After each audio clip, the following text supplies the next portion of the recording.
पूर्व पश्चिम विद्युतीय रेलमार्गको निर्माण कार्यलाई निरन्तरता दिँदै थप यस आर्थिक वर्ष 77-78 काँक्राभिट्टादेखि इनौरा खण्ड निर्माणका लागि बजेटको व्यवस्था गरिएको छ र काठमाडौँ केरुङ तथा रक्सौल काठमाडौँको DPR सम्पन्न अध्ययन कार्यालय अगाडि बढाउनको निम्ति छिमेकी मुलुक चीन र भारतसँग सम्झौता गरेर यो कार्यालय अगाडि बढाइएको छ। 2वटा रेलको खरिद प्रक्रिया सम्पन्न भई रेल निर्माण सब कार्य समेत सम्पन्न भएको छ। यस आउने वर्ष 77-78 आर्थिक वर्षभित्र नेपालको झण्डा फहराएर त्यो रेल जयनगर र जनकपुरमा सञ्चालन गर्ने बेहोराको निम्ति जानकारी गराउँदै त्यसमा आवश्यकीय रकमहरू विनियोजन गरिएको कुराहरू जानकारी गराउन चाहन्छु। ट्राफिक जामलाई नियन्त्रण गर्नु छ। धेरै बढ्दो गाडीहरूलाई खपतलाई नियन्त्रण गर्नको निम्ति सार्वजनिक यातायातदेखि यस्ता फ्लाइओभरहरू एउटा दुईटा होइन, काठमाडौँमा साह्रै धेरै आवश्यकता छ।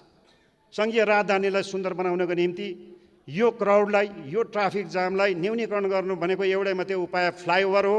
त्यसैले यो फ्लाइओभर चाहिन्छ भने सङ्घीय राजधानी काठमाडौँ उपत्यकामा चाहिन्छ। यही कुरा महसुस गरेर यसमा बजेट र कार्यक्रम राखिएको कुरातर्फ म ध्यान आकर्षण गराउन चाहन्छु। सम्माननीय सभामुख महोदय,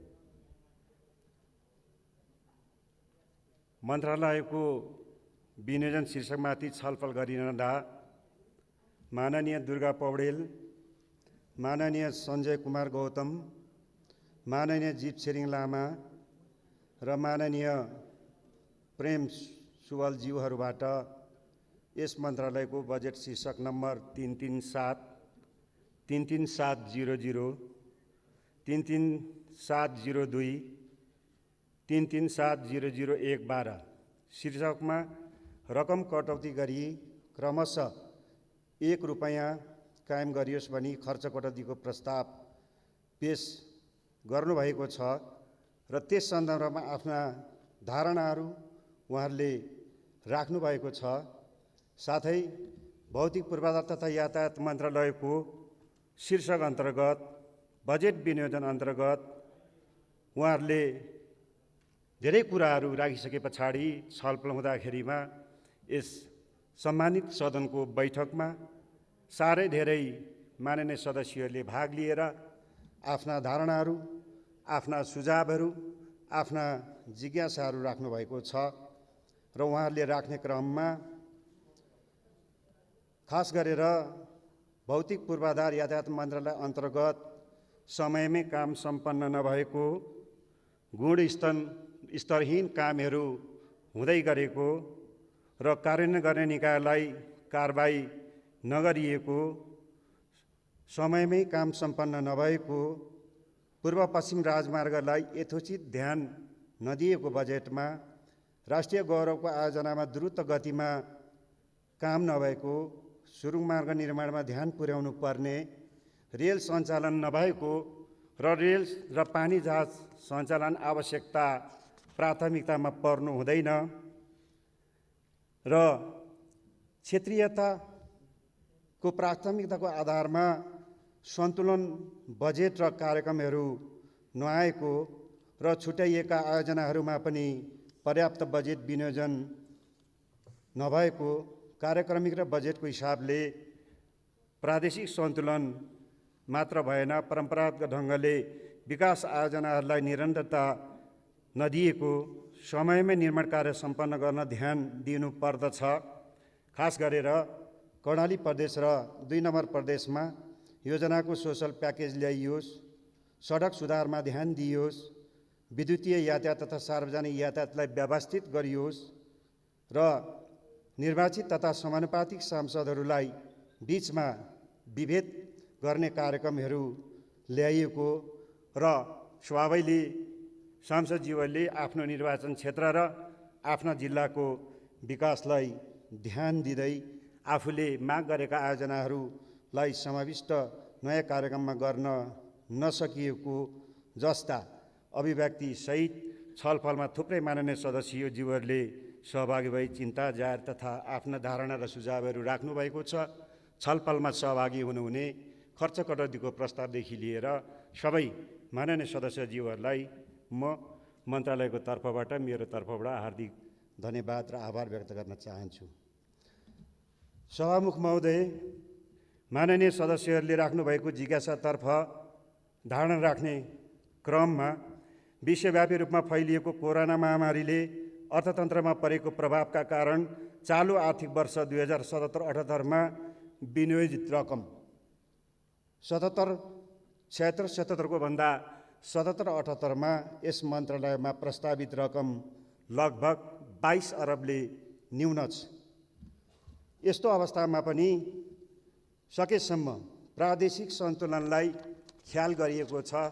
सन्तुलनलाई ख्याल मात्रै होइन, सकेसम्म बजेटहरूलाई समानुपातिक ढङ्गले वितरण गर्ने कामहरू गरिएको छ। बजेट सिलिङ घटेको तर चालु आर्थिक वर्षमा सञ्चालित आयोजनाहरूलाई निरन्तरता दिनुपर्ने भएका कारण माननीय सदस्यज्यूहरूको माग बमोजिम नयाँ थप आयोजनाहरूलाई यो वर्ष समावेश गर्न नसकेको बेहोरा अनुरोध छ र आगामी दिनहरूमा यसलाई समेट्ने प्रयत्न गरिनेछ।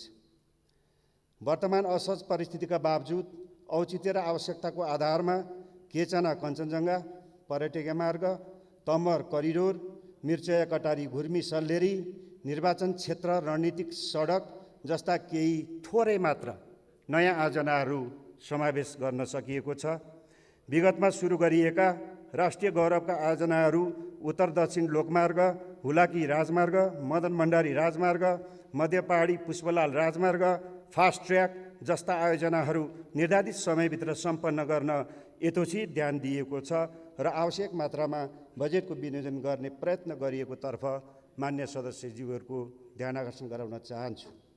विगत वर्षहरूदेखि सञ्चालन गरिँदै आएको 80वटा राष्ट्रिय राजमार्गलाई निरन्तरता दिँदै पूर्व पश्चिम राजमार्गलाई कम्तीमा पनि 4 लेनको सडक स्तरोन्नति गर्ने कार्यको थालनी गरी काँक्राबिटादेखि बुटलसम्मको खण्डलाई अगाडि बढाउन प्रयत्न गरिएको छ। बजेटको व्यवस्था गरिएको छ।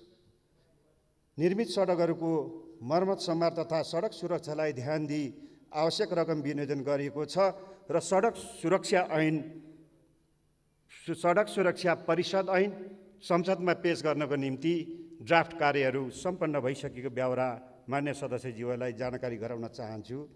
सम्माननीय सभामुख महोदय, तराई मधेस पूर्वाधार सडक विशेष कार्यक्रम तथा सडक पूर्वाधार विकास कार्यक्रमलाई सबै निर्वाचन क्षेत्रहरूमा विस्तार गरिएको छ।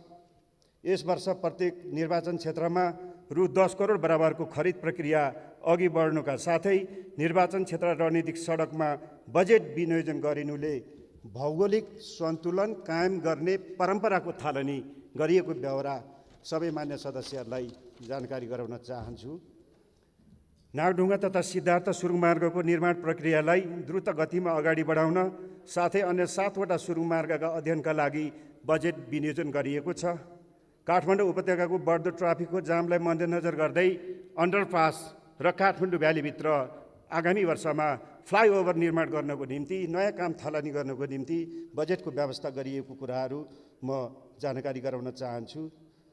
तराई मधेसमा निर्माणाधीन औद्योगिक कोरिडोर तथा महाकाली सेती भेरी कर्णालीदेखि लिएर त्रिशुली जस्ता उत्तर दक्षिण कोरिडोरको निर्माण कार्यलाई तीव्रता दिनको निम्ति बजेटको व्यवस्थाहरूलाई निरन्तर राखिएको छ। 1500वटा रणनीतिक तथा स्थानीय सडक पुलहरू निर्माण गर्न रकम विनियोजन गरिएको छ। करिब 700वटा सडक पुलहरू डिपिआर भइसकेको अवस्थामा छन्। 278वटा पुलहरू यो आउने आर्थिक वर्षमा सम्भाव्यता अध्ययन र डिपिआर गर्ने योजना छ।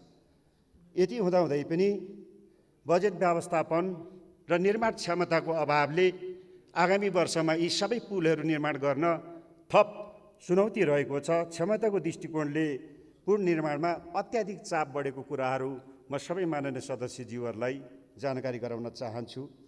पूर्व पश्चिम विद्युतीय रेलमार्गको निर्माण कार्यलाई निरन्तरता दिँदै थप यस आर्थिक वर्ष 77-78 काँक्राबिटादेखि इनौरा खण्ड निर्माणका लागि बजेटको व्यवस्था गरिएको छ र काठमाडौँ केरुङ तथा रक्सौल काठमाडौँको डिपिआर सम्पन्न अध्ययन कार्यलाई अगाडि बढाउनको निम्ति छिमेकी मुलुक चीन र भारतसँग सम्झौता गरेर यो कार्यलाई अगाडि बढाइएको छ।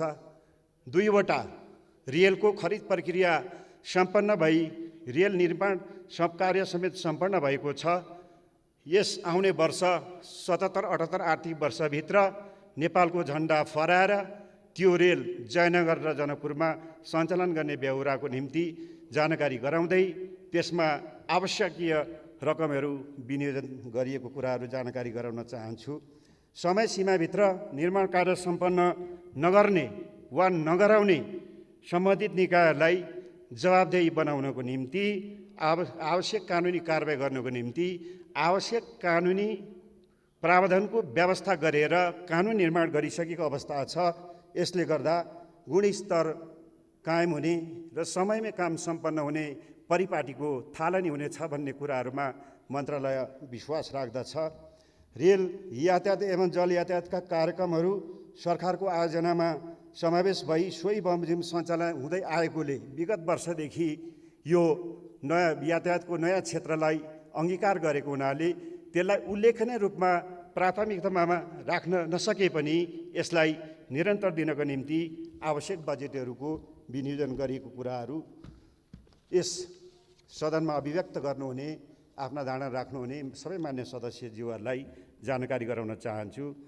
सार्वजनिक यातायातलाई व्यवस्थित गर्न ऐन निर्माणको व्यवस्था गर्न राष्ट्रिय सभाबाट पारित भई सार्वजनिक यातायात प्राधिकरण विधेयक यस सम्मानित सभा समक्ष टेबल गरिसकेको छ र यसलाई यो जति छिटो पारित हुन्छ यसले सार्वजनिक क्षेत्रका यातायातलाई व्यवस्थित गर्ने कुराहरू मन्त्रालयले कार्ययोजना बनाई तत्सम्बन्धमा बजेट समेतको व्यवस्था गरेको छ र यसै अन्तर्गत सार्वजनिक रूपले विद्युतीय बसहरू विद्युतीय यातायातका साधनहरूलाई प्रवर्धन गर्ने सोच र कार्यक्रम मन्त्रालयको रहेको कुराहरू जानकारी गराउन चाहन्छु।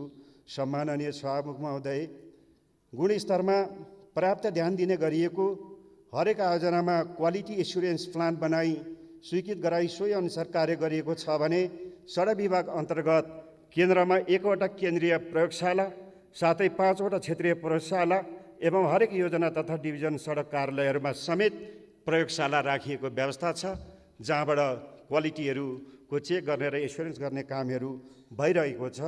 यसलाई पनि निरन्तरता दिएको छ। संभाव्यता अध्ययन, विस्तृत अध्ययन र वातावरणीय अध्ययन गरेर मात्र निर्माण कार्य सुरु गर्नुपर्ने, बोलपत्रहरू आह्वान गर्नुपर्ने व्यवस्थालाई नियमावलीमै व्यवस्था गरिएकोले अब पूर्व तयारीको कमीका कारणबाट आयोजनामा कार्यान्वयनमा ढिलाइ नहुने कुरामा म माननीय सांसदज्यूहरूलाई आश्वस्त दिलाउन चाहन्छु।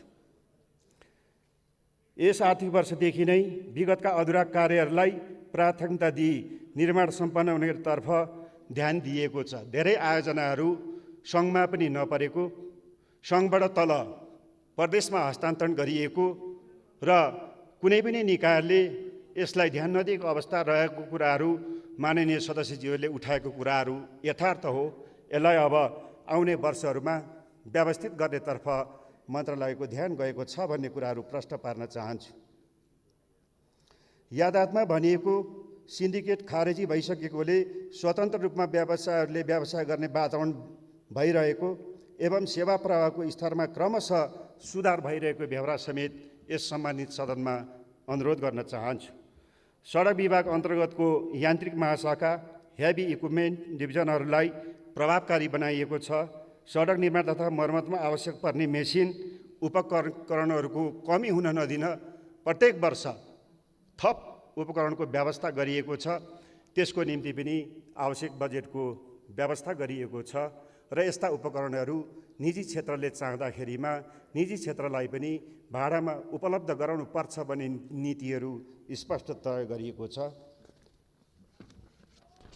अन्त्यमा सम्माननीय सभामुख महोदय, मैले खर्च कटौती प्रस्तावदेखि छलफलमा उठेको कुराहरूलाई धेरै उठेको कुराहरूलाई समष्टिगत रूपमा प्रश्न पार्ने जमर्को गरेको छु। मन्त्रालयको धारणाहरू राख्ने जमर्को गरेको छु र यति राखिसके पछाडि सभाले माननीयज्यूहरू जसले खर्च कटौतीको प्रस्ताव संसदमा दर्ता गर्नुभयो र छलफलमा आएको छ, म उहाँहरूलाई सविनय अनुरोध गर्न चाहन्छु, यति प्रष्ट रूपमा मन्त्रालयबाट यहाँले राखेको जिज्ञासा र खर्च कटौतीको प्रस्तावको आधारलाई स्पष्ट पारिसके पछाडि अब ढुक्क हुनुभयो होला, आफू स्पष्ट भएको महसुस गर्नुभयो होला भन्ने मेरो बुझाइ छ। त्यसो भएको हुनाले उक्त खर्च कटौती प्रस्तावहरूलाई फिर्ता लिएर सहयोग गरिदिन हुनको निम्ति सबै खर्च कटौतीको प्रस्ताव राख्नुहुने माननीय सदस्यहरूलाई मन्त्रालयको तर्फबाट मेरो तर्फबाट हार्दिक अनुरोध गर्न चाहन्छु। धन्यवाद। मान्य सदस्यहरू उक्त जवाफका सम्बन्धमा स्पष्टीकरण माग गर्न चाहनुहुने मान्य सदस्यहरूको नाम प्राप्त हुन आएको छ। स्पष्टीकरण माग गर्न चाहनुहुने मान्य सदस्यहरूलाई 1 मिनेटको समय निर्धारण गरेको छु। सर्वप्रथम मान्य श्री रामबाबु कुमार यादव। सामान्य सभामुख महोदय, माननीय मन्त्रीजीको कुराबाट क्लियर के भइसकेको छ र आगामी वर्षको पनि मन्त्रालयगत स्पष्टीकरणमा मन्त्रीज्यूबाट त्यही कुरा आएको थियो। यसपालि जे भयो त्यो भयो, आगामी वर्षको बजेटमा छुटेका क्षेत्रका छुटेका मान्यजीहरूको योजनालाई समावेश गर्नेछ भन्ने यसपालि पनि त्यही कुरा आयो। मलाई लाग्छ अगाडिको सालसम्म खोइ मन्त्रीजीसँग यही वचनबद्धताका साथ भेट हुन्छ कि हुँदैन र उहाँबाट म के अनुरोध गर्न चाहन्छु, पुरै क्षेत्रलाई समानुपातिक हिसाबले समेट्ने गरी यो बजेटलाई परिमार्जन गर्ने हो कि होइन, यो म प्रश्न हुन चाहन्छु। साथै यो पूर्व पश्चिम जुन सडक 4 लेनको गर्ने कुरा आएको छ, त्यसमा हुलाकी सडक पर्ने हो कि होइन, हुलाकी सडकलाई 4 लेनको गर्ने हो कि होइन, त्यहाँको जनताको चाप त्यो रोडमा कतिको छ र जुन उहाँले अहिले प्रस्ताव गर्नुभएको छ त्यो रोडमा कतिको चाप छ। माननीय श्री सञ्जय कुमार गौतम। सम्मान्य सभामुखज्यू मार्फत मन्त्रीज्यूसँग मेरो जिज्ञासा छ। देशको पश्चिमोत्तर सीमा क्षेत्र कालापानी, लिम्पुवाधारा, लिपुलेक क्षेत्र भएर निर्माणाधीन सडक 134 किलोमिटर दार्चुला तिङ्कर सडक आयोजनाका लागि बजेट देखिएन। छुट्टै बजेट छुट्टै योजना बनाएर राष्ट्रिय प्राथमिकता दिने कुनै कार्यक्रम छ कि छैन, त्यो भए जिज्ञासा जानकारी पाऊँ। पहिलेका सरकारहरूको पालामा सुरुवात गरिएका बहुवर्षीय योजनाहरूको स्वामित्व कसले लिने हो? प्रदेशमा पठाएर यो सरकार उम्कन मिल्छ? बजेट आफूसँग राख्ने, कागजमा मात्रै प्रदेशमा योजना पठाउने, यो कस्तो चाल हो? मन्त्रीजीको जवाफ चाहियो। 3 वर्षदेखि सुरुमार्ग, रेलमार्ग, जलमार्गको कुरा हामी बारम्बार सुन्दै आएका छौँ। सपना बाँडै हुनुहुन्छ, बजेट पनि छुट्याउनुहुन्छ, डिपिआर हुँदैछ पनि भन्नुहुन्छ, डिपिआर पनि भइसकेको छैन, कस्ट इभ्यालुएसन भएको छ कि छैन, नेपाली जनताले कति ऋण बोक्नुपर्ने हो, प्रगति विवरण के छ, नेपाली जनतालाई सत्य बताइदिनुहुन्छ कि? प्रत्येक निर्वाचन क्षेत्रमा गत वर्षको उत्तरार्धमा 10 करोड विनियोजन गर्नुभएको थियो। कोभिड-19 का कारणले गर्दा माननीय श्री चन्द्रकान्त चौधरी।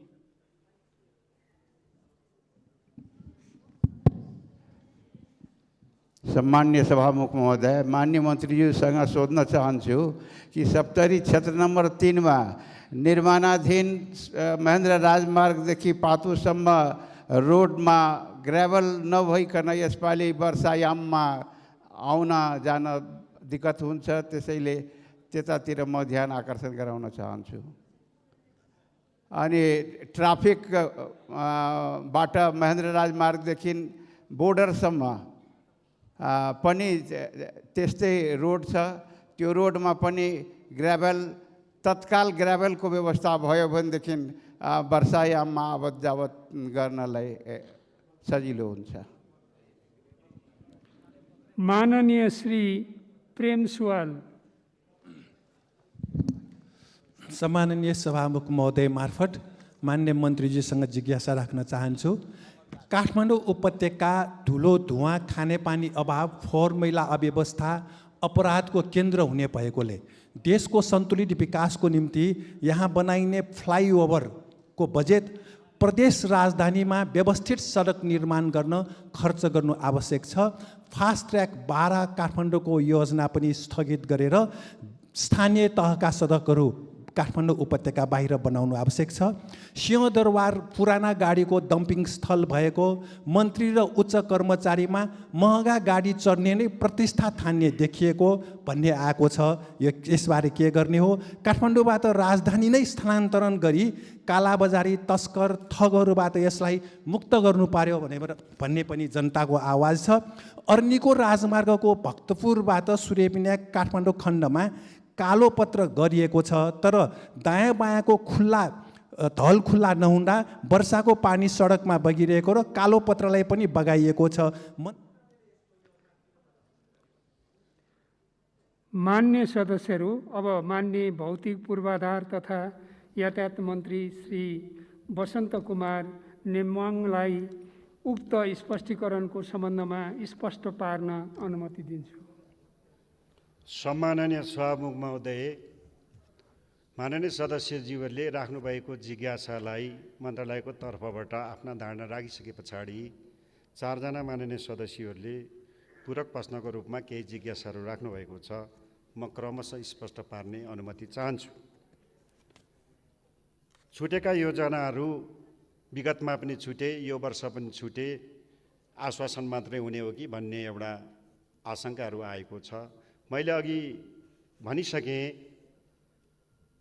विगतका योजनाहरूको आर्थिक दायित्व यो आउने आर्थिक वर्षमा पनि सर्ने भएकोले विगतमा समावेश भएका सबै आयोजनाहरूलाई निरन्तरता दिनुपर्ने, यो महामारीको कारण बजेटै 22 अरब न्यून भएको कारणले सबै माग भए बमोजिम, चाहना भए बमोजिम सबै योजनाहरूलाई उल्लेख्य रूपमा समावेश गर्न सकिएन। त्यसको बारेमा जानकारी गराइसकेँ।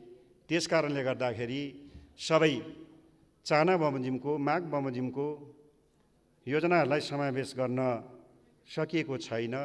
तरै पनि सबै निर्वाचन क्षेत्रहरूमा तराई मधेस पूर्वाधार कार्यक्रमहरू विगतमा छुटेका निर्वाचन क्षेत्रहरू सबैमा विस्तार गरिएको छ भनेर मैले जवाब दिइसकेँ। यो यथार्थ हो।